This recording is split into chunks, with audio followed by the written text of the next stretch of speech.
కరిసింది ఒక కుక్కనే, కానీ పావు గంట సేపు కరిసింది.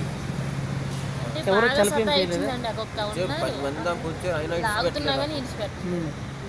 కసినారు. మరి ఆయన ఎట్లా పెంచుతున్నాడో ఏమో. ఆ టైంలో మీరు లేరా పక్కన? నేనున్నాను. నా చేతిలో ఇంకో బాబు ఉన్నాడు.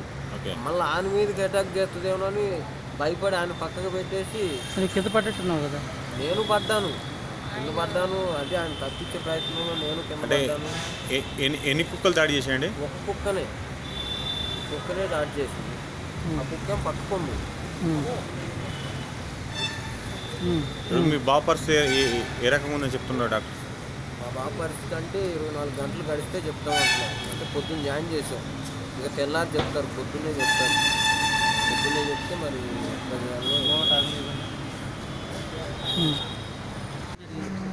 నేను అపార్ట్మెంట్లో మేస్త్రి పని చేస్తాను. అపార్ట్మెంట్లో బాత్రూమ్ లేదు. రోజు డైలీ 2 బాబులు తీసుకొని జంగల్కి బాత్రూమ్కి వెళ్తాను. అదే రోజు వెళ్ళినట్టుగా ఈరోజు కూడా అట్లానే తీసుకెళ్తుంటే అటువైపుగా కుక్కలు తీసుకొని ఒక అతను వస్తున్నాడు. అటువైపుగా పెంపుడు కుక్కలు తీసుకొని అటువైపు వస్తున్నాడు. అటువైపుకి వస్తుంటే మేము ఇటువైపు వెళ్తున్నప్పటికీ ఆయన ఒక చేతితోనేమో ఫోన్ మాట్లాడితే ఒక చేతితో కుక్కను పట్టుకున్నాడు. ఆ కుక్క వచ్చేసి మా బాబు మీద పడింది.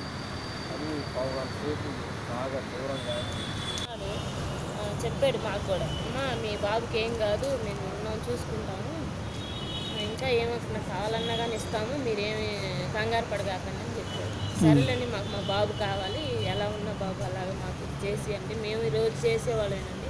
ఒకరోజు చేస్తేనే మాకు కడిచిద్దండి, మేము ఊరి నుంచి ఇక్కడ వచ్చి ఉన్నాము అని చెప్తే సరేలేండి మేమేం అట్లేం చెయ్యము, మాట అంటే మాట, మీ బాబు మట్టికి మీకు తప్పకుండా నయం చేస్తాము. దెబ్బలు ఎక్కడెక్కడ తగిలాయమ్మా?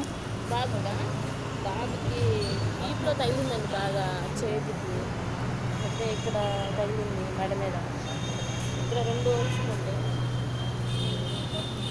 ఈపులు అయితే బాగా హోల్స్ పడ్డాయండి. ఎలుపుగా.